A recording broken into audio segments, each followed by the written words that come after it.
वागर्थाविव संपृक्तौ वागर्थ प्रतिपत्तये जगतः पितरौ वंदे पार्वती परमेश्वरौ वर्णानामर्थसंघानां रसाणां छन्दसामपि मंगलानां च कर्तारौ वंदे वाणी विनायकौ नमामि सद्गुरुं शान्तं सच्चिदानन्दविग्रहं पूर्णब्रह्मपरानन्दम् ईशमानन्दिवल्लभं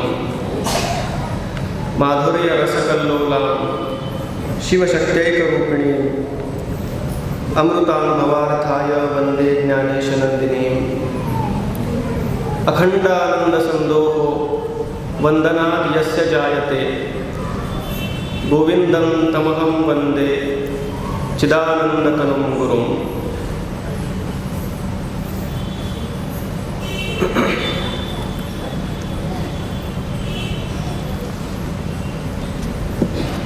महिनाभर चालणाऱ्या आपल्या या ज्ञानसत्रामध्ये गेल्या वर्षी पण मला जी संधी मिळाली होती आणि त्यानंतर यावर्षीसुद्धा संयोजकांनी जे इथं आपलं मनोमत व्यक्त करण्यासाठी बोलावलं, मला वाटतं संयोजकांच्या माध्यमातून ही ज्ञानेश्वर माऊलींची माझ्यावर झालेली कृपा आहे आणि ती कृपा आकारण असते. आपण सुद्धा सगळे इथे जे आलेलो आहोत, आपल्या सगळ्यांचा उद्देश सुद्धा हाच आहे की हे ऐकून त्याचा विचार करून ज्ञानेश्वर माऊलींची कृपा आपल्यावर व्हावी. माऊलींची कृपा हा जसा उद्देश आहे आपला इथं येण्याचा, तसं आपलं इथं येण्याचं कारण सुद्धा ती कृपाच आहे. कारण त्यांची कृपा असल्याशिवाय हे भाग्य आपल्याला मिळत नाही. म्हणून ती कारणही कृपाचं आहे आणि उद्देशही कृपाचं. आजच्या प्रवचनाविषयी जेव्हा मी विचार करू लागलो की आज कुठला विषय मांडावा, कारण गेल्या वर्षी ज्ञानेश्वरीचं रसग्रहण हा विषय मांडला होता आणि तो विषय मांडत असताना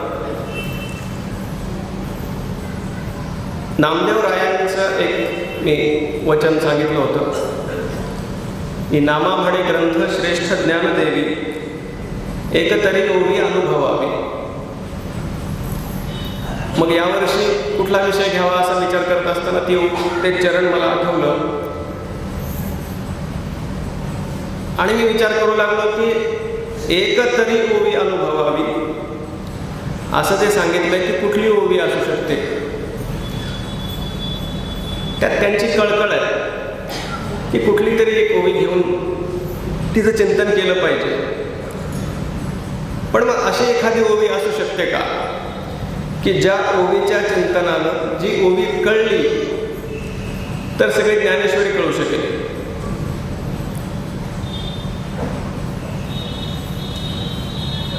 आणि फार शोध घ्यावा लागला नाही. ज्ञानेश्वरीचं पहिलं पान उघडल्यानंतर अगदी सुरुवातीला ती ओवी आपल्याला दिसते आणि मग विचाराला मनामध्ये यावेळी ही ओवी आपण घेऊ.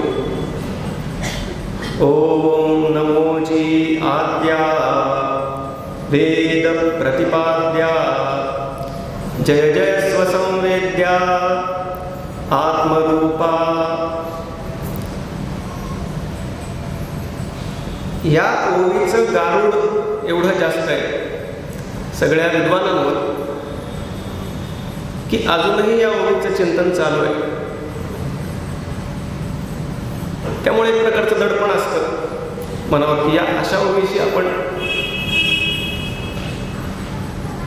पण जसं की मी मागच्या वर्षी बोललो होतो, भक्त्या भागवतम शास्त्रम न व्युत्पत्त्या न टीकया. आपल्याला विद्वान होऊन जायचंच नाही किंवा होण्यासाठी पण जायचं नाही, बाळ होऊन जायचं. त्यामुळे मग घाबरण्याचं काही कारण नाही.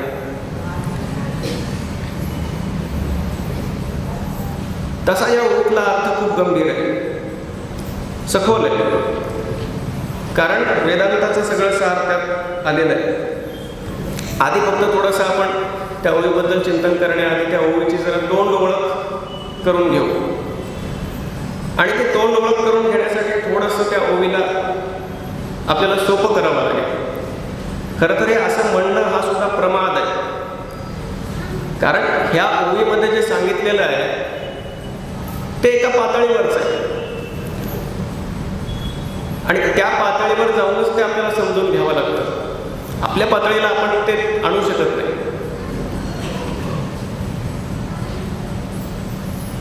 पण तरी सुद्धा हा प्रवाद करून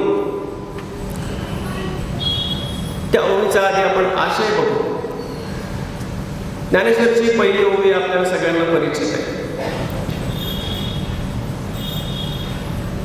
थोडक्यात जर या ओवीचा परिचय करून घ्यायचा असेल तर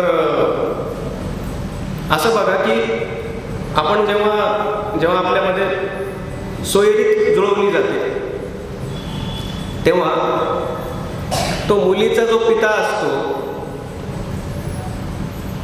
तो 4 प्रकारचे प्रश्न विचारतो त्या मुलाविषयी. पहिला प्रश्न असतो की नाव काय, कोण आहे. दुसरा प्रश्न असतो काय करतात. तिसरा प्रश्न असतो की कसे आहेत, सुलक्षणीय अवलक्षणीय कसे आहेत. आणि चौथा प्रश्न असतो की मग या तिन्ही गोष्टी जर पटल्या तर मग कुठं भेटतील सोयरीक जुळवण्याच्या दृष्टीने. मग जर एक सामान्य आपली व्यवहारामध्ये सोयरीक जुळवण्यासाठी सुद्धा हे 4 प्रश्न आपल्याला पडत असतील तर ही जी ओवी माऊलींनी सांगितलेली आहे, ज्या आत्मरूपाचा उल्लेख केला आहे त्या आत्मरूपाशी सुद्धा सोयरीक आपल्याला जुळवण्यासाठी हे 4 प्रश्न पडणं स्वाभाविक आहे. आणि आपण ते प्रश्न न विचारताच माऊलींनी या ओवीमध्ये या 4ही प्रश्नांची उत्तरं दिलेली आहेत अनुक्रमाने. पहिला प्रश्न आपला काय होता, कोण आहे, नाव काय, त्या आत्मरूपाचं नाव काय. आता वास्तविक त्या आत्मरूपाचं नाव असू शकत नाही, ते त्याच्या पलीकडचं आहे. पण माऊलींनी त्याचं जे नाव सांगितलंय ओम, तस्य वाचकः प्रणवः तज्जपस्तदर्थ भावनम योगसूत्रामध्ये आलेलं आहे. किंवा गीतेमध्ये सुद्धा ओम तत्सरिति निर्देशो ब्रह्मणस् त्रिविध स्फुरतः, किंवा त्याही पेक्षा ओमित्येकाक्षरम ब्रह्म. ओम हा ईश्वरवाचक शब्द आहे. त्या दृष्टीने पाहिलं तर ते त्याचं नाव आहे. मग आपल्या पहिल्या प्रश्नाचं आपल्याला उत्तर मिळालं, कोण आहे ओम. बरं, तो काय करतो, ते आत्मरूप काय करतं. माऊलींनी उत्तर दिलं आद्या.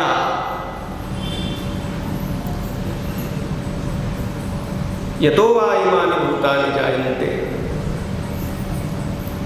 जन्माद्यस्य यतः, जे ब्रह्मसूत्रामध्ये सूत्र आलं दुसरं, आणि शास्त्र योनित्वात् त्या पुढचं सूत्र. याचा आशय या आद्यामध्ये आहे. तो काय करतो, उत्पत्ती स्थिती लय. याचा मुख्य कारण तो आहे.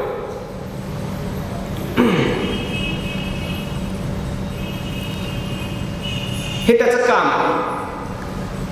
यानंतरचा आपला तिसरा प्रश्न असतो की कसं आहे ते आत्मरूप, कसं आहे, त्याचं लक्षण काय. याचं उत्तर माऊलींनी सांगितलं वेद प्रतिपाद्या. तो कसा आहे, वेद प्रतिपाद्य आहे. त्याचं लक्षण कळण्यासाठी तुम्हाला जरा वेदांमध्ये पाहावं लागेल. वेद प्रतिपाद्य. आणि मग चौथा आपला प्रश्न होता कुठे भेटेल, त्याची भेट कुठं होईल. माऊलीने उत्तर दिलं स्वसंवेद्या. ते कुठं भेटेल, आपल्या आतमध्ये भेटेल, कारण ते आत्मरूप आहे. साधारण या ओवीची ओळख आपल्याला झाली. आता मुळात ही ओवी मंगलाचरणाची ओवी आहे.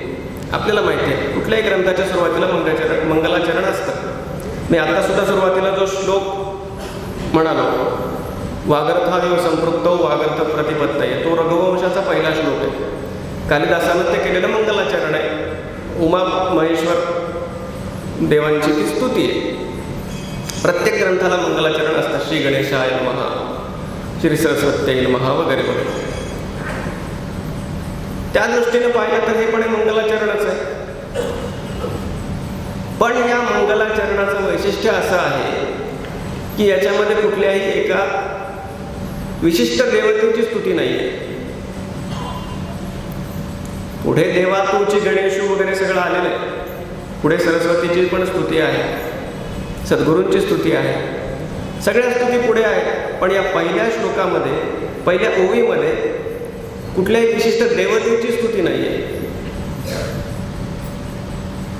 ही सगळी देवतांची जी रूप आहे, जे आकार आहेत, ते जिथून येतात त्या तत्वाची इथं स्तुती केली. आणि याचे पण एक कारण,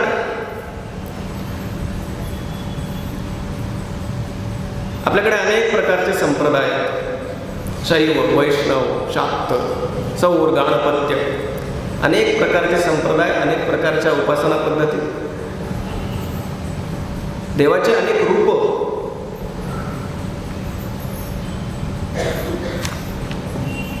पण मुळात माऊलींची जी भूमिका आहे ती भगवान शंकराचार्यांची भूमिका आहे. भगवान शंकराचार्य ज्या कुठल्या देवाच्या रूपापुढे जातात ते त्याचे होऊन जातात आणि त्याची स्तुती करतात. जगदंबे पुढे गेले, न मंत्रं नो यंत्रं तदपि च न जाने, भगवतीची स्तुती. भगवान कृष्णांच्या पुढे आले, भगवान कृष्णांची स्तुती. सत्यं ज्ञानमनंतं नित्यं. गणपतीच्या पुढे आले, उदाकरात् मोदकं सदा मुक्तिसाधकं, त्या रूपाची स्तुती. कारण मुळात या सगळ्यांमध्ये असलेला समन्वय लोकांच्यावर तो संस्कार करण्यासाठी म्हणून.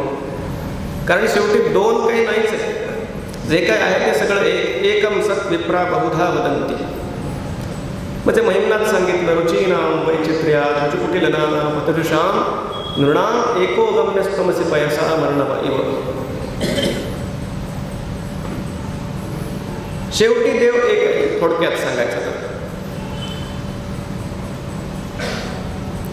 म्हणून आत्मरूपा, त्या आत्मरूपाची स्तुती. बरं, ही ओवी फक्त मंगलाचरण नाही. जसं मी सांगितलं, या एकाच ओवीमध्ये सगळं ज्ञानेश्वरीचं सार सुद्धा आलंय. आणि इथं माऊलींनी जी आपली शास्त्रांची जी पद्धत असते विश्लेषण करण्याची, विवरण करण्याची, ती पद्धत वापरलेली आहे. आपल्या शास्त्रांची एक पद्धत आहे. भगवद्गीता असो, भागवत असो, योगसूत्र असो, ब्रह्मसूत्र असो, या ग्रंथांची एक पद्धत असते. सुरुवातीला जे सार आहे ते सांगून टाकायचं थोडक्यात, आणि त्यानंतर मग त्याचा विस्तार करत राहायचा. कारण प्रत्येकाला काही विस्ताराची आवश्यकता नसते. अधिकार कैसा करू उपदेश. एखाद्याचा अधिकार असा असतो की त्याला थोडक्यात सांगितलं तरी कळतं, एखाद्याला पुन्हा पुन्हा सांगितलं तरी कळत नाही. आधी थोडक्यात सांगायचं, त्याचा पुढे विस्तार करायचा. आपण गीतेमध्ये जरी पाहिलं, सांख्ययोग जो पहिला सांगितला त्यामध्ये सगळं सांगून झालेलं. अशोचानन वशोचस्तोम, तिथून सगळं सांगितलेलं आहे. श्रीमद भागवतामध्ये जन्माद्यस्य यतोन्मयादितरतश्च, त्या श्लोकामध्ये सगळं सार आलं.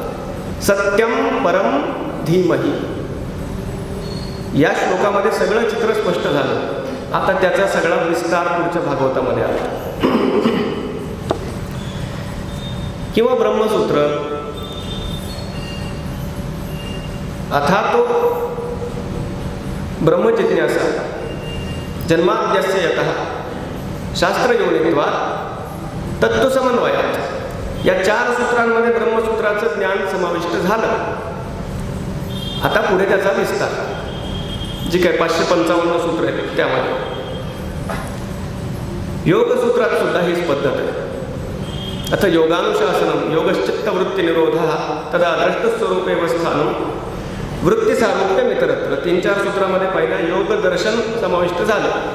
मग वृत्तयः पंचकयः, मग त्या वृत्ती कशा आणि काय, आसन प्राणायाम हे सगळं पुढे त्याचं विश्लेषण केलं गेलं. पण मूळ विषय जो आहे तो त्या 4 सूत्रांमध्ये येऊन गेला. ज्ञानेश्वरीमध्ये सुद्धा ही एक ओवी सगळा विषय पूर्ण त्यात समाविष्ट झाला. आता मुळात ही जी ओवी आहे ती ईश्वराविषयी आहे, ईश्वराच्या स्वरूपाविषयी आहे. जसं मी सांगितलं, ब्रह्मसूत्राचे जे पहिले जे 4 सूत्र आहेत त्याचंच संकलन माऊलींनी या ओवीमध्ये केलं. जन्माद्यस्य यतः आणि शास्त्रयोनित्वात् याचं यामध्ये काय केलेलं आहे? जन्माद्यस्य यतः सांगत असताना सगळ्या जगविश्वाची उत्पत्ती स्थिती लय ज्याच्यामुळे आहे, ज्याच्यापासून आहे, यातून त्याची क्रियाशक्ती सांगितली त्या ब्रह्माची. आणि शास्त्रयोनित्वात सांगत असताना सगळे शास्त्र त्याच्यापासून निर्माण झाली असा त्याचा एक अर्थ आहे. त्यानुसार त्याची ज्ञानशक्ती सांगितली. या दोन्ही सूत्रांचा त्या दृष्टीने समावेश आद्यामध्ये होऊन गेला. यानंतर पुढचं काय सांगितलं की वेद प्रतिपाद्य. शास्त्रयोनित्वाचा जो दुसरा अर्थ आहे की शास्त्र ज्याचं प्रतिपादन करतात, वेद ज्याचं प्रतिपादन करतात त्या दृष्टीनं वेद प्रतिपाद्य आहे. तत्वसमन्वयात. आता हे तर आपल्या लक्षात आलं की ते ईश्वराविषयी आहे. या ओवीची किंवा एकूणच आता या ओवीच्या माध्यमातून आपल्याला आपला जो वेदांत आहे त्याचंच थोडंसं अवलोकन करायचं आहे. मुळात आज या ओवीची, या वेदांताची गरज आहे, एक प्रकारे म्हणू शकतो आपण, सायुक्तिक आहे ते. याचं कारण असं की आपण तर सगळे आस्तिक आहोत, देवाला मानणारे आहोत, श्रद्धाळू आहोत, जप तप उपासना व्रत वैकल्य वगैरे करणारे आहोत, प्रवचन वगैरे ऐकणारे आहोत. पण या मंदिराच्या उंबरठ्याच्या बाहेर एक फार मोठं जग आहे आणि त्या जगामध्ये अनेक प्रकारची माणसं आहेत. प्रत्येकाची बुद्धी वेगवेगळ्या प्रकारे चालते. तर्क चालतात, कुतर्क चालतात, शंका आहेत, कुशंका आहेत, अनेक प्रकारच्या चर्चा आहेत. आणि एक दुर्दैवाची गोष्ट जर सांगायची झाली तर या जगामध्ये देवाच्या नावावरती जेवढा रक्तपात झाला असेल तेवढा दुसऱ्या कुठल्याही गोष्टीविषयी झाला नाही. दुर्दैव. कारण काय? अभिनिवेश.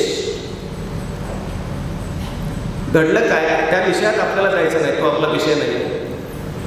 पण घडलं काय? देवापेक्षा देव्हाऱ्याला जास्त महत्त्व आलं. देव तर आहे पण तो फक्त माझ्या देव्हाऱ्यात आहे, तुझ्या देव्हाऱ्यात नाही. मग प्रत्येकाचे वेगवेगळे देव्हारे निर्माण झाले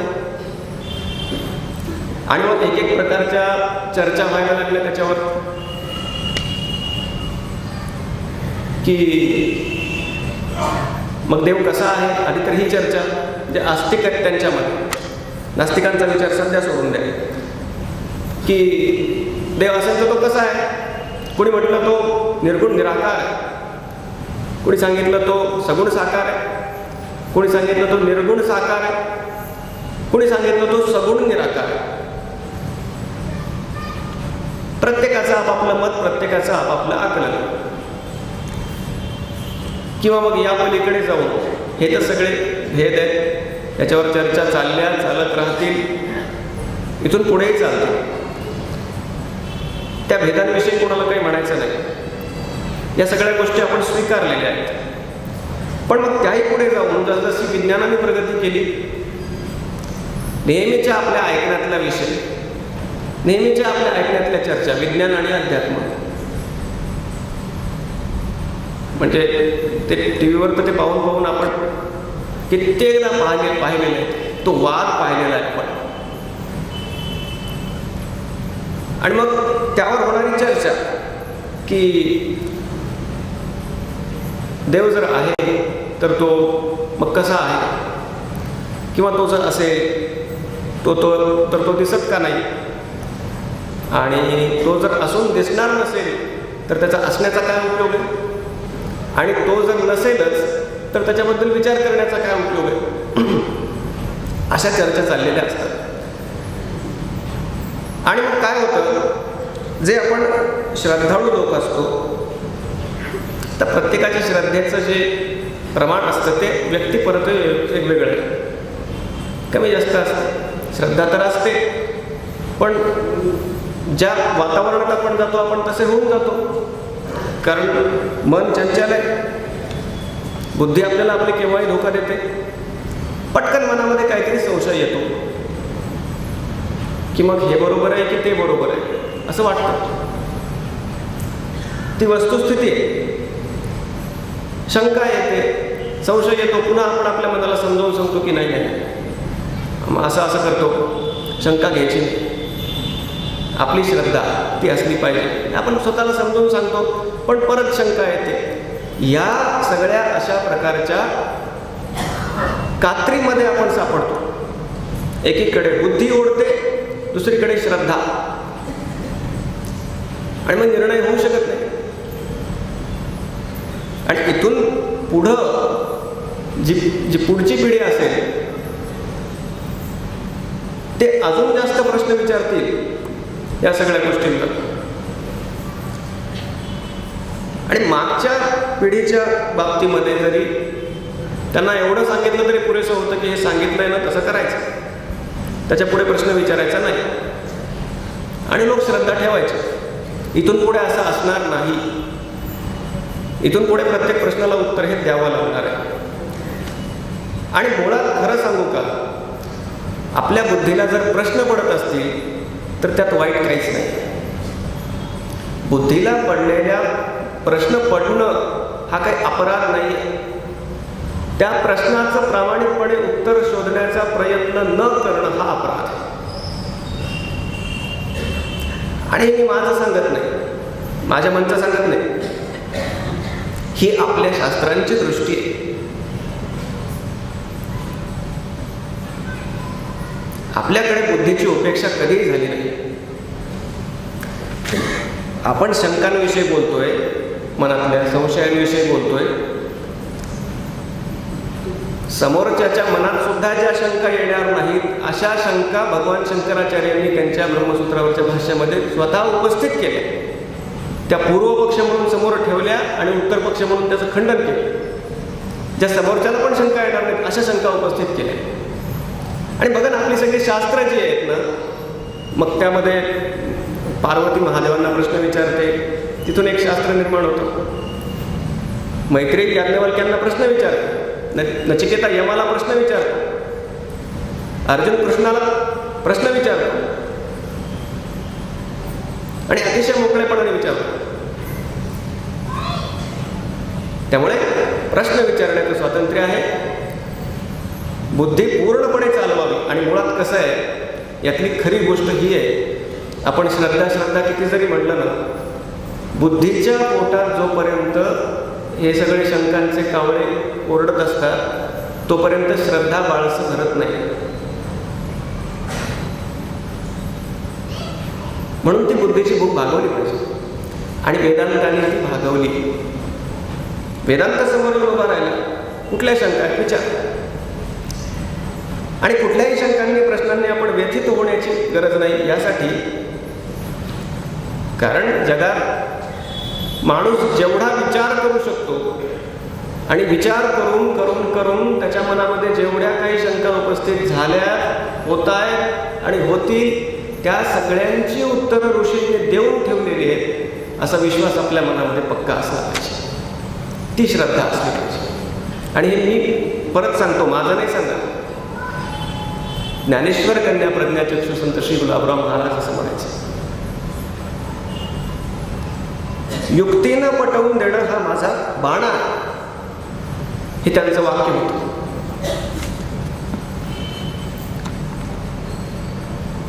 आता हे सगळं आपण कशासाठी बोलतोय, आत्मरूपाच्या संदर्भात आपण हे बोलतो. मग कोणाच्या मनात शंका आलीच की देव असेल का नसेल का, वेदांत म्हणतो हरकत नाही, तुम्ही देवावर शंका घेताय ना, त्याच्या अस्तित्वावर शंका घेताय ना, देव नाही म्हणताय ना, ठीक आहे. तुमचा स्वतःवर विश्वास आहे का? मी आहे याच्याविषयी कोणाच्या मनात काही शंका आहे का? आपण स्वतःला विचारा. मी प्रत्येकाजवळ मी तर आहे ना. देव आहे की नाही याच्यावर शंका आहे, याच्यावर संशय आहे. देव कुठली तरी दुसरी वस्तू आहे. तो असा आहे का, तसा आहे, तसा आहे, कसा आहे माहीत नाही, आहे की नाही ते पण माहीत नाही. मी आहे की नाही याच्याबद्दल कोणाच्या मनात काही संशय असतो? नसतो. कारण तो रोजचा अनुभव आहे. मी जेवतो, मी फिरतो, मी इकडे जातो, मी तिकडे जातो, माझ्याकडून हे घडलं, माझ्यासाठी मी हे केलं, माझ्यामध्ये असं आहे, कुठलीही विभक्ती लावा. तो मी आहे आणि तो आधी आहे. माझ्यापासून विचार सुरू होतो. म्हणजे ओम नमोची आद्या. ते आद्या यासाठी पण आहे कारण मीचा विचार आधी होतो. हा व्यवहारातला आपला अनुभव आहे. आणि फक्त तो आद्य आहे असं नाहीये. प्रियाची परमसीमा तो भेटे मावली आत्मा. तो प्रियाची परमसीमा आहे. तो मी आपल्याला सगळ्यात जास्त आवडतो. आणि जे काही आवडतं ते त्या मीसाठी आवडतं. याज्ञवल्क्य मैत्रेयीमध्ये जो संवाद आहे त्याच्यामध्ये फार सुंदर तो उपदेश केलेला आहे याज्ञवल्क्यांनी.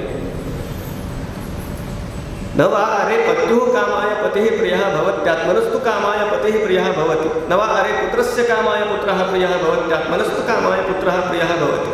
नवा अरे लोकस्य कामाय लोकः प्रियः भवत्यात्मनस्तु कामाय लोकः प्रियः भवति. नवा अरे सर्वस्य कामाय सर्वं प्रियं भवत्यात्मनस्तु कामाय सर्वं प्रियं भवति. मैत्रेयी, पतीला पत्नीसाठी आवडत नसते, ती स्वतःसाठी आवडत असते. किंवा कुठल्याही जगातल्या गोष्टीच्या बाबतीत हे सांगता येईल. ती गोष्ट आपल्याला त्या गोष्टीसाठी आवडत नाही, ती स्वतःसाठी आवडते. म्हणजे समजा उदाहरण घ्यायचं झालं, आपल्याला गुलाबजाम फार आवडतात. नाही, गुलाबजामचा दृष्टांत नको. आज एकादशी, खाण्याची इच्छा झाली तरी उपवास मोडतो. आमरस आपल्याला आवडतो. ती वाटी आपल्या समोर आली, भावानं करायला काय हरकत आहे. आणि आपण त्याचं सेवन आता करणार. एवढ्यात कोणीतरी सांगितलं की, कानात सांगितलं ते खाऊ नका बरं, त्यात विष आहे. आपल्याला ठाऊक नाही खरं काय खोटं काय. आपण काय करतो, नको मला आवडत नाही, मी खातच नाही, बघतच नाही त्याच्याकडे. काहीतरी बहाणा करून आपण त्यापासून स्वतःची सुटका करून घेतो. का? अहो, तो आमरस माझा जीव की प्राण आहे वगैरे आपण असं पण म्हणतो, पण शेवटी प्राणापेक्षा काही तो प्रिय नाही. तो मला प्रिय आहे पण माझ्या स्वतःपेक्षा नाही, म्हणून तो मी बाजूला करतो. प्रियाची परमसीमा. आणि मग वेदांत आपल्याला सांगतो की बाबांनो, मग तुम्ही देवाचा शोध घेऊ नका. तुमच्या मनामध्ये इच्छा नसेल, तुमचा विश्वास नसेल. कारण विश्वास नसेल तर तुमचा शोध यशस्वी होणार पण नाही. श्रद्धावान लभते ज्ञान. श्रद्धा नसेल तर त्याचा उपयोग नाही. तुमचा मीवर विश्वास आहे ना, तो प्रिय आहे ना, त्याचा प्रामाणिकपणे शोध घ्या. त्या मीचा शोध घ्या. माझ्या अस्तित्वाचा मी शोध घेतला पाहिजे. ते मी हे स्फुरण कुठून येतं? मुळात आपल्याला आपलाच परिचय नाही, हा सगळ्यात मोठा प्रश्न. आणि त्याचा आपण विचार सुद्धा करतो. एरवी आपण बोलताना म्हणतो मी हे केलं, मी ते केलं, मी जेवलो, मी अमुक केलं, तमुक केलं. हे सगळं जे आपण बोलतो ते आपल्या शरीराविषयी आपण बोलत असतो. पण अगदी सगळ्यांच्या प्रत्ययाची गोष्ट आहे, अनुभवाची गोष्ट आहे की शरीर मी असू शकत नाही. ते आपण मानतो स्वतःला, तो भाग वेगळा.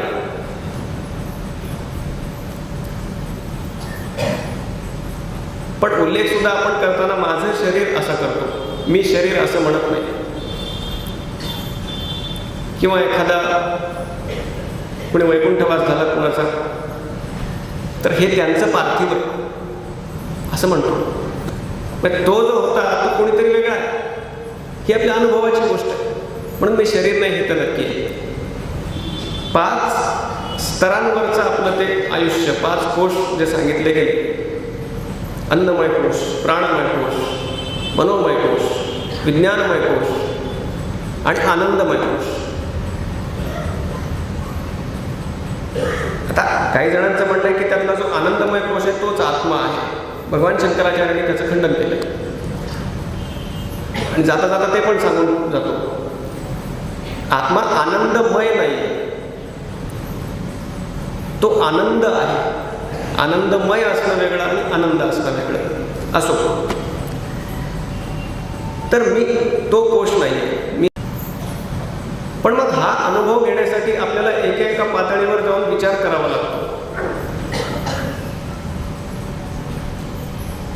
मन निश्चल आणि बुद्धी निशंक झाल्याशिवाय त्याच्या पलीकडे असणारं जे आत्मतत्व, इंद्रियाणि पराण्याहुर इंद्रियेभ्य परम मनः मनसस्तु परा बुद्धी यो बुद्धे परतस्तु सहा, त्याशिवाय आपल्याला त्या बुद्धीच्या पलीकडे पोचता येत नाही. आणि म्हणून आपल्या संप्रदायामध्ये सुद्धा ही व्यवस्था केलेली आहे मनासाठी आणि बुद्धीसाठी. मनासाठी कीर्तन आहे आणि बुद्धीसाठी प्रवचन. आणि मग हा शोध जेव्हा आपण घेत जातो ना, भगवान रमण महर्षी, त्यांचं नाव आपल्याला ठाऊक असेल, त्यांचं चरित्र एकदा वाचा. त्या मीचा शोध याचा ते प्रॅक्टिकल त्यांचं जीवन, हा त्यांचा नेहमीचा उपदेश होता. मीचा शोध घ्या, त्या मीला शोधा.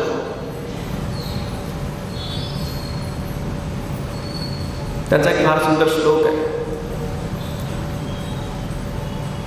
हृदय कुहर मध्ये केवलम ब्रह्मरूपम ह्यहमहमिति साक्षात् आत्मरूपेण भाति हृदि विषमनसा त्वं चिन्वता मज्जता वा पवनचलनरोधात् आत्मनिष्ठो भवत्वम्. एक प्रक्रिया सांगितली आणि वेदांतानं हीच प्रक्रिया सांगितली आहे की तुम्ही काय करा, बुद्धीनं आधी काय करावं, वेदांताच्या शस्त्रानं सगळ्या शंका कुशंका कुतर्क यांचा उच्छेद करावा. त्यानंतर ते शस्त्र सुद्धा ठेवून द्यावं आणि मग अहंकाराची कात टाकल्यानंतर ती बुद्धी जेव्हा परमात्म्याला समर्पित होते तेव्हा ईश्वराला पूर्णपणे समर्पित झालेली अहंकार विरहित अशी ती बुद्धी, तिच्यातून जी जन्माला येते ती परिपक्व श्रद्धा, तिचं नाव निष्ठा. आणि कुठली निष्ठा? आत्मनिष्ठा.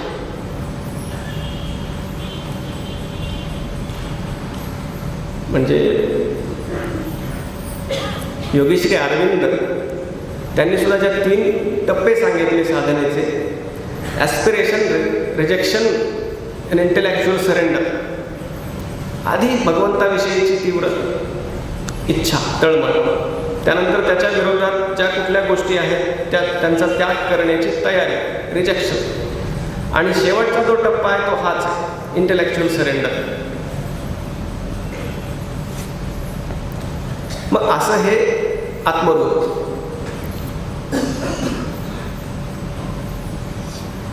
आणि मंगलाचरण हे आहे या ओळीमध्ये, ते सार आहे.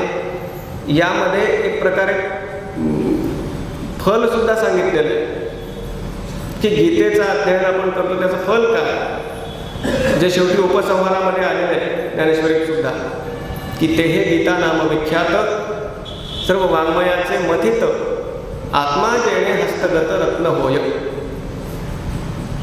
हे फल, हे गीतेच्या अध्ययनाचं फल आहे, ज्ञानेश्वरीच्या अध्ययनाचं फल आहे, एकूण सगळ्या वेदांताच्या अध्ययनाचं फल आहे. आत्मा जेणे हस्तगत रत्न होय. आता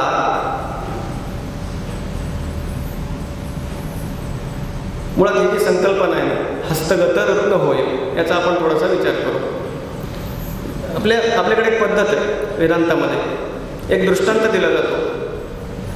एखादी गोष्ट मला किती स्पष्ट कळते, तर मी हातामध्ये घेतलेला एखादा आवळा, तो जेवढा स्पष्ट आहे माझ्या हातावर, तेवढं ते माझं ज्ञान स्पष्ट आहे. हस्ता मलकवत असं त्याला म्हणतात.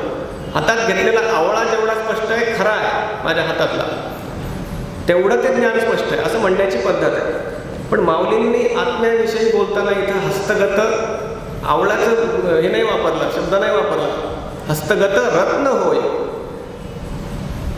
आणि हा रत्न शब्द वापरून माऊलींचं जे काही अलौकिकत्व आपल्या प्रत्ययाला येतं ते फार विलक्षण आहे. थोडं आपण लक्षात घेतलं पाहिजे त्यामागे माऊलींचा विचार काय, कारण तो फार महत्त्वाचा आहे या ओळीच्या दृष्टीने. आपण समजा त्या वेदांताच्या भाषेमध्ये असं सांगायला गेलो की मी माझं ज्ञान जे आहे, मी आत्ता जर इथे सांगायला लागलो, ते माझ्या हातातला जो आवळा आहे त्याच्या एवढं स्पष्ट आहे. आणि तेवढ्यात जर MSCBची कृपा किंवा अवकृपा झाली आणि लाईट गेली, आता ते ज्ञान जे स्पष्ट आहे, मी सांगत होतो मोठ्या आविर्भावामध्ये, आवळा सोडा, तुम्हाला हातही दिसणार नाही, आवळाही दिसणार नाही, मीही दिसणार नाही, कारण लाईट गेली. मुळात गोष्ट ही आहे, एखादी गोष्ट आपल्याला कशी दिसते, विज्ञानाकडे आपण येऊ. चंद्र आपल्याला कसा दिसतो, कुठल्या प्रक्रियेने दिसतो? चंद्र तर स्वयंप्रकाशित नाही. सूर्याचा प्रकाश जेव्हा चंद्रावर पडतो, तो परावर्तित होऊन आपल्या डोळ्यापर्यंत पोहोचतो, तेव्हा आपल्याला चंद्र दिसतो. अमावस्येला आपल्याला चंद्र दिसत नाही, याचं कारण हे आहे की सूर्याचा प्रकाश तिथपर्यंत पोहोचत नाही. इथे सगळ्या आपण एकमेकांना दिसतोय, कारण या लाईटमधून जो प्रकाश आपल्यावर पडतोय तो आपल्या डोळ्यात परावर्तित होऊन तो परत जातोय, म्हणून ती गोष्ट आपल्याला दिसते. रत्न याचं विशेष काय आहे? रत्न स्वयंप्रकाशी असते. रत्न दाखवण्यासाठी आपल्याला कुठल्या प्रकाशाची गरज नाही. चंद्र आपल्याला सूर्याच्या प्रकाशात दिसू शकतो. सूर्य कुठल्या प्रकाशात पाहायचा? सूर्याला पाहण्यासाठी कुठल्याही दुसऱ्या प्रकाशाची आवश्यकता नाही, कारण सूर्य हा स्वयंप्रकाश आहे. आत्मा हा इतर सगळ्या गोष्टींना प्रकाशित करतो, त्याच्या प्रकाशात आपल्याला सगळं दिसतं. आत्म्याला पाहण्यासाठी इतर कुठली गोष्ट आपण आणू शकत नाही, कारण तो स्वयंप्रकाश आहे. आणि तो स्वयंप्रकाशी असल्यामुळं तो स्वसंवेद्य आहे. यमे वैश वृणते तेन लभ्यः तस्यैष आत्मा विवृणते तनुं स्वाम विज्ञातारमरे तेन विजानीयात्.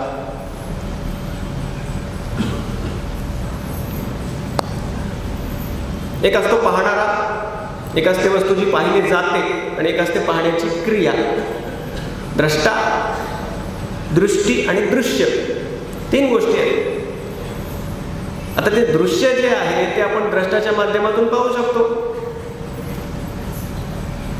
आता द्रष्ट्याला पाहायचंय, ते कसं पाहणार हा प्रश्न. आणि याचं कारण हे आहे, तो स्वसंवेद्य काय, कारण तो आद्य आहे, त्याच्या आधी दुसरं कोणी नाही आहे. वेद त्याच्यापर्यंत आपल्याला पोहोचवू शकत नाहीत यासाठी, कारण त्यांच्या आधी तो आहे, शास्त्र योनित्व. त्याच्यापासून ते निर्माण झालेलं असल्यामुळे तो त्यांच्यापेक्षा मोठाच आहे, म्हणून त्याला त्याच्याद्वारे जाणलं जाऊ शकत नाही.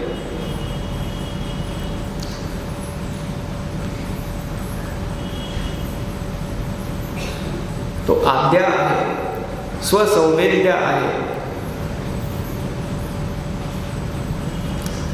मुळात वेदांची सुद्धा जी पद्धत आहे ना, त्याचं एक नाव आहे त्या पद्धतीत, अतद व्यावृत्ती. वेद जे आपल्याला ईश्वरापर्यंत पोहोचवतात ते कसं पोहोचवतात? महिम्न स्तोत्रामध्ये तो श्लोक आहे, अतीतः पंथानं तव च महिमा वाङ्मनसयोः अतद्व्यावृत्त्यायं चकितमभिधत्ते श्रुतिरपि सकस्य स्तोतव्यः कतिविधगुणः कस्य विषयः पदे त्वर्वाचीने पतति न मनः कस्य नवचः.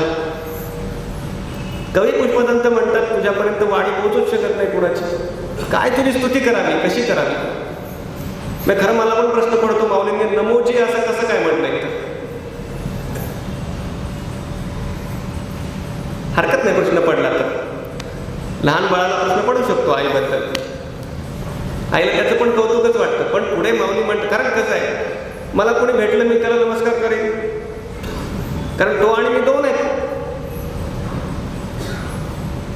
जर आत्मा आणि मी दोन नाही तर मग नमस्कार कसा काय करायचा आणि कुणाला करायचा. त्यामुळे पुढे माऊलींनी पण असं सांगितलंय की त्याला नमस्कार पण करता येत नाही, त्याच्या त्या स्थितीत राहणं हाच त्याला नमस्कार. तर मी अतद व्यावृत्तीबद्दल सांगत होतो. वेदांची जी पद्धत आहे ती ही असते. एक उदाहरण घेऊ आपण. समजा काही जण उभे आहेत, काही माणसं उभी आहेत, त्यातला जो गोविंद आहे त्याला आपल्याला शोधायचं. पण थेट आपल्याला सांगता येत नाही की हा गोविंद. मग वेद काय करतात, वेदांची पद्धत कशी. हा कोण आहे, केशव, हा नाही. हा कोण आहे, नारायण, हा नाही. हा कोण आहे, हा माधव, हा नाही. असं करून सगळ्यांना बाजूला करून मग वेद स्वतः पण बाजूला होऊन जातात. आता जो शिल्लक राहिलेला आहे तो गोविंद आहे, आणि काय तुमचं त्याच्याशी काम आहे तुम्ही तुमचं बोलून घ्या. आमचं काम झालं अतद व्यावृत्ती. श्रुती नेती नेती म्हणते गोविंदुरे. हे नेती नेती, पण त्यांच्या पण तो अनुमानाचा विषय नाही आहे वेदांच्या. नेती नेती शब्द नये अनुमाना. कुठल्याही प्रमाणाने त्याचं ग्रहण करता येत नाही. अहो आता खरं तर ना हे स्वसंवेद्या जे आहे, आणखी एक उदाहरण आपण पाहू. कारण एका ठिकाणी असं म्हटलेलं आहे की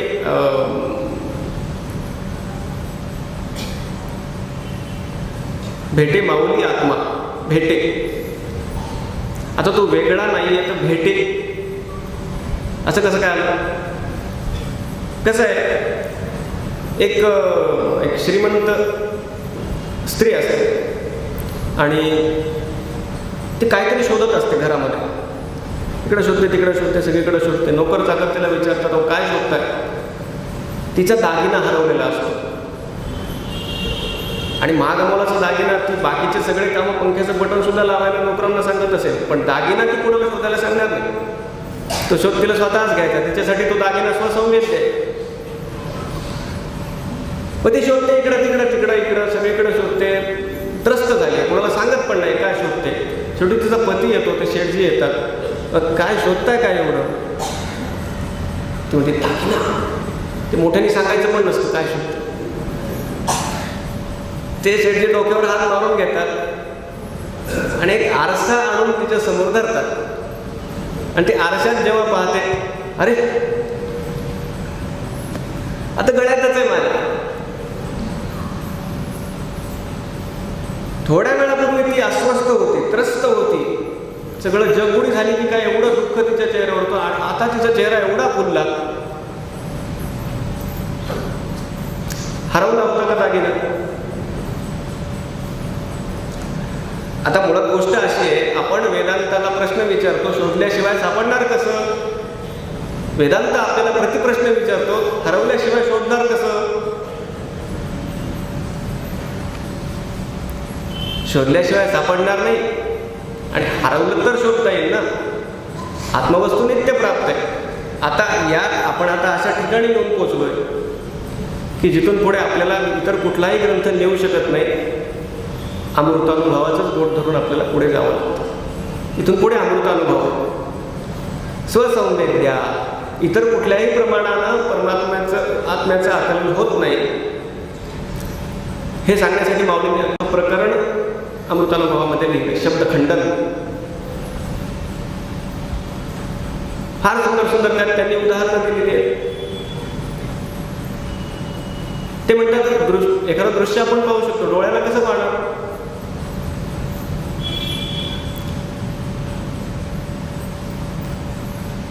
यत् चक्षुषा पश्यति.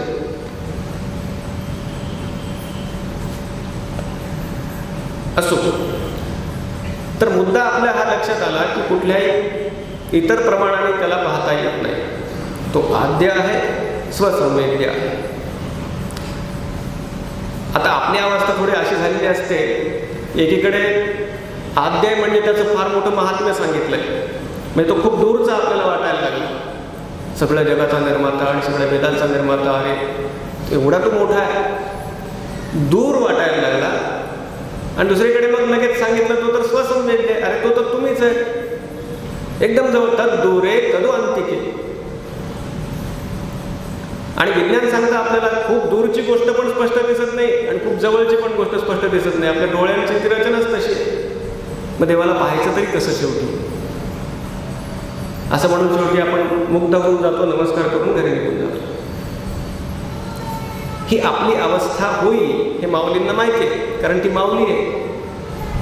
म्हणून मग त्यांनी या आद्या आणि स्वसंवेद्या या दोन पदांच्या मध्ये फार सुंदर पदाची योजना केली, वेद प्रतिपाद्या. माऊलींनी आत्म्याला माऊली हा शब्द वापरला, तो भेटे माऊली आत्मा. आणि माऊलींनी वेदांना पण माऊली हा शब्द वापरला. अहितापासून काढिती हित देवोनी वाढविती नाही गा श्रुती परवती माऊली जगा. मग त्या आत्मा नावाच्या माऊलीकडे आपल्याला पोहोचवण्यासाठी म्हणून ज्ञानेश्वर माऊली आता आपलं बोट श्रुती माऊलीच्या हाती देतात. सगळीकडे माऊलीच माऊली आहेत, त्यामुळे घाबरण्याचं काहीच कारण नाही.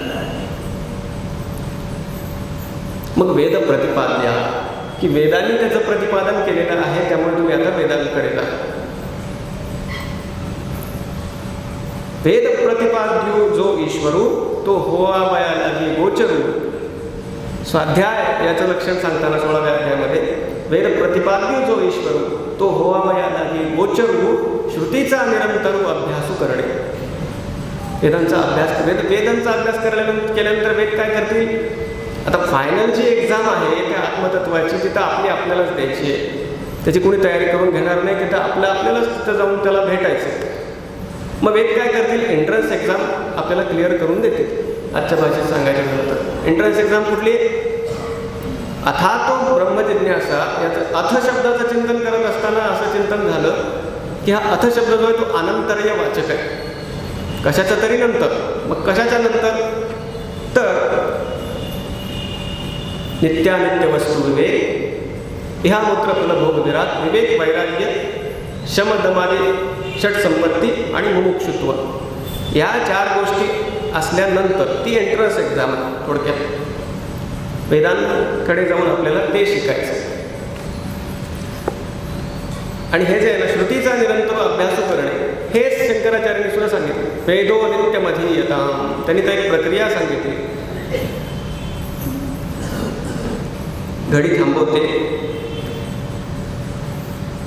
उपदेश पंचकम नावाचा त्यांचा जो श्लोक आहे आचार्यांचा, त्यात त्यांनी ते सांगितले. ती सगळी प्रक्रिया सांगितली. वेदो नित्यमधीयताम तदुदितम कर्मस्वनुष्ठीयताम तेनेशस्य विधीयतामपचितिः काम्ये मतिस्त्यज्यतां पापोघः परिधूयतां भवसुखे दोषोऽनुसन्धीयताम् आत्मेच्छा व्यवसीयतां निजगृहात् पूर्णं विनिर्गम्यता. आधी सुरुवात कुठून आहे? वेदो नित्यमधीयताम. त्यात पुढे सांगितलं श्रुतिशिरः पक्षस्तमाश्रियताम. यासाठी वेदांचा अध्याय. अहितापासून काढिती,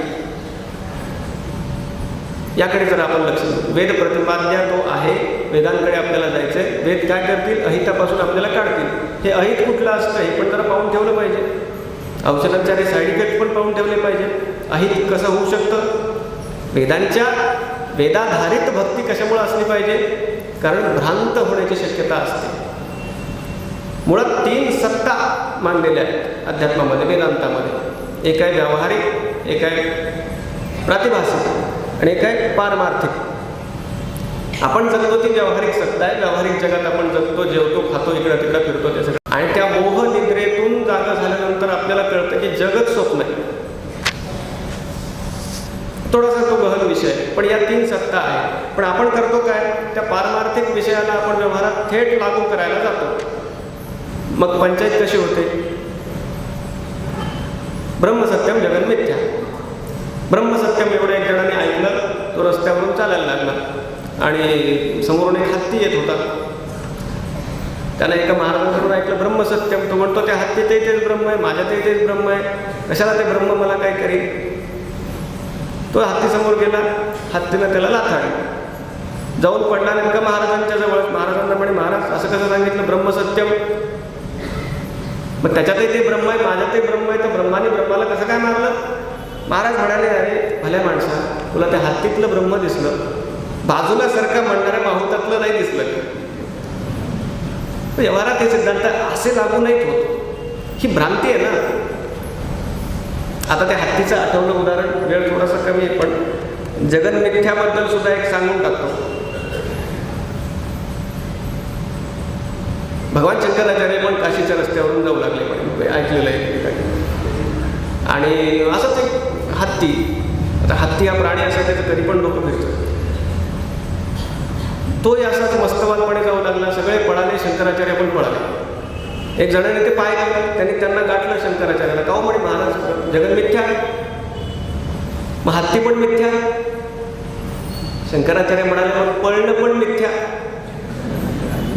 कारण ती व्यावहारिक सत्ता आहे ना. गमतीचा भाग सोडा, पण म्हणून वेदांचं बोट धरायचं. तो आद्य आहे, वेद स्वसंवेद्य आहे, पण त्याच्यापर्यंत पोहोचण्यासाठी आधी आपल्याला सुरुवात जी केली पाहिजे ती या वेद प्रतिपाद्यापासून केली पाहिजे. आणि मग यानंतर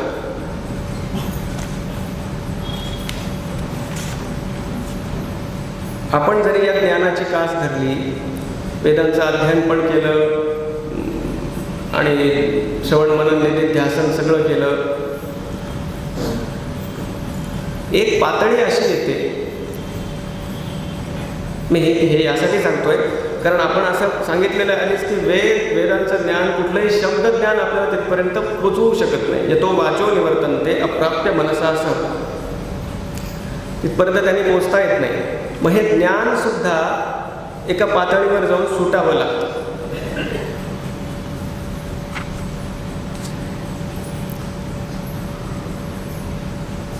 हे कर्मकांड, हे सगळे विधिनिषेध, हे सगळे कशासाठी आहे हे पण जरा आपल्याला लक्षात ठेवलं पाहिजे. वेदांनी सांगितलं यज्ञ करा स्वर्ग मिळेल, पण हे कशासाठी सांगितलं. अतिशय साधी गोष्ट आहे. आचार्यांनी हे पण भाष्यातच सांगितलंय. साधी गोष्ट आहे. एखादं लहान मुलं अभ्यास करत नसेल, आई सांगते त्याला तुला चॉकलेट मिळते, या निमित्ताने ते अभ्यास करेल. मग या निमित्ताने यज्ञयात घडतील, काही चांगली कर्म घडतील, म्हणून वेदाने सांगितलं यज्ञ करा स्वर्ग मिळेल, स्वर्ग कामो यजेत. या सगळ्या गोष्टी त्या त्या पातळीवर जाऊन प्रत्येकाला शेवटी, कारण सगळ्यांना अहितापासून काढून हितापर्यंत न्यायचे, पण सगळ्यांसाठी एक मार्ग असू शकत नाही, म्हणून प्रत्येकाला त्याच्या पातळीवर जाऊन समजावून सांगितलेलं आहे. पण मुळात एका विशिष्ट पातळीवर गेल्यानंतर हे सुटावं लागतं, हे कळणं महत्वाचं आहे. याविषयी शिवसूत्रामध्ये एक सूत्र आलं, ज्ञानम बंधा. भगवान विष्णूने सुद्धा, म्हणजे कृष्णाने सुद्धा भगवद्गीतेमध्ये तेच सांगितलं, सुखसंगेन बदनाती ज्ञानसंगेन चालक. ज्ञान सुद्धा बांधतं, म्हणून ते सुटलं पाहिजे. कारण मुळात रमण महर्षी सुद्धा हेच सांगायचं. ते म्हणायचे तप म्हणजे काय. मी जे स्फुरण आहे ते कुठून येतं हे शोधणं म्हणजे तप आहे. जप म्हणजे काय. जप करत असताना तो मंत्राचं जे मी उच्चारण करतोय त्याचं स्फुरण कुठून येतं ते शोधणं हा जप आहे. आणि ते नंतर सांगायचे, मी जेवायचो नाही, मला इच्छा होत नव्हती जेवण्याची, तेव्हा लोक म्हणायचे हा उपवास करतोय. मी जेव्हा बोलत नसायचो, बोलायची इच्छा होत नव्हती, लोक म्हणायचे हे मौनात आहे. फरक स्पष्ट आहे.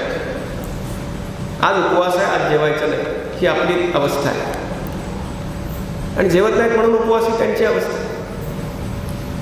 मौन आहे, बोलायचं नाही, आणि बोलण्याची इच्छाच होत नाही म्हणून मौन आहे, ही त्यांची अवस्था आहे. ही जीवनमुक्त अवस्था ज्याच्यामध्ये सगळीकडे आत्मतत्वाचाच प्रत्यय येतो, तिथं गेल्यानंतर या बाकीच्या सगळ्या विधिनिषेधांच्या गोष्टी गतार्थ होऊन जातात. वर्णाश्रम धर्म वगैरे हे सगळे जे आहेत आहे, व्यावहारिक पातळीवर ते आहे, जिथं आहे तिथं योग्यच आहे. पण त्याच्यावरती गेल्यानंतर जेव्हा देहाध्यास जोपर्यंत आहे, मी शरीर आहे हे जोपर्यंत आपण मानतो तोपर्यंत या सगळ्या गोष्टी आहेत. आत्मरूपाच्या पातळीवर गेल्यानंतर या सगळ्या गोष्टी नाही आहेत. भगवान शंकराचार्यांना जेव्हा भगवान महादेवांनी चांडालाच्या रूपात दर्शन दिलं होतं आणि त्या चांडालाने जेव्हा प्रश्न विचारले, आत्मरूपाला कुठला आला बेटा, शंकराचार्यांनी हात जोडले, जी स्तुती त्यांची केली आहे फार सुंदर. जाग्रत स्वप्न सुषुप्तिषु स्फुटतरा या संविदुजृंभते या ब्रह्मादिपिपीलिकांत तनुषु प्रोता जगत साक्षिणी सैवाहन च दृष्ट वस्तू. ही मी, हे सगळं दृश्य मी नाहीये, मी आत्मतत्व हे जाणलं. चांडालोस्तु सतद्विजोस्तु गुरुरित्येषा मनीषा मम. त्याला मग हे वर्णाश्रम धर्म बांधत नाहीत, पण त्यासाठी तिथपर्यंत पोचणं आवश्यक आहे. एकूण मग नंतर आत्म अनात्म हा भेद सुद्धा राहत नाही. जग त्याने निर्माण केलंय की कोणी निर्माण केलंय यास ही सुद्धा म्हणण्याची आवश्यकता राहत नाही. कारण पारमार्थिक सत्तेमध्ये एक सलग आत्मानुभवच सगळीकडे येत राहतो. आणि मग ती अवस्था जी असते ती आहे जीवनमुक्त अवस्था. एकीकडे व्यावहारिक पातळीवर जगणं पण चाललेलं आहे, पण आतून हा अनुभव आहे की सगळं एक सलग आहे. मग कधीही बुद्धीमध्ये आता या आत्मरूपाची प्राप्ती कशासाठी करून घ्यायची? सर्वश्रेष्ठ लाभ तोच आहे मुळात, पण शिवाय जर त्याचा काही लाभ सांगायचा असला आपल्याला तर फार मोठा लाभ आहे. यम लब्ध्वाचा परम लाभम मन्यते नाधिकंततः यस्मिन स्थितो न दुःखे न गुरुणापि विचाल्यते. त्यापेक्षा कुठला मोठा लाभ नाही आणि त्याच्यासमोर कुठलंही दुःख आलं तरी आपण त्याने काही दुःखाने चढणार नाही. यासाठी ती आत्मरूपाची प्राप्ती. आणि मग ती जीवनमुक्त अवस्था सगळ्या प्रकारच्या दुःखांचा अंत होण्यासाठी आणि सगळ्यात मोठं सुख प्राप्त करण्यासाठी, म्हणून माऊलींनी त्या आत्मरूपाचा निर्देश केला या ओवीमध्ये. ते आद्य आहे, वेद प्रतिपाद्य आहे आणि स्वसंवेद्य आहे. त्या दिशेनं जाण्यासाठी म्हणून आपण आधी वेदांना शरण गेलं पाहिजे, विचार केला पाहिजे, मनन केलं पाहिजे आणि मग हे सगळं हळूहळू सुटलं सुद्धा पाहिजे. तेव्हा मग आपण त्या आत्मरूपापर्यंत पोहोचू शकू. इथं ही सेवा आपल्या पुढे करण्याची मला संधी मिळाली. माऊलींची कृपा आहे. शेवटी त्या आत्मरूपाची प्राप्ती आपल्या सगळ्यांना हो अशी प्रार्थना माऊलींच्या चरणी करतो आणि माझ्या वाणीला विराम देतो. ठरलं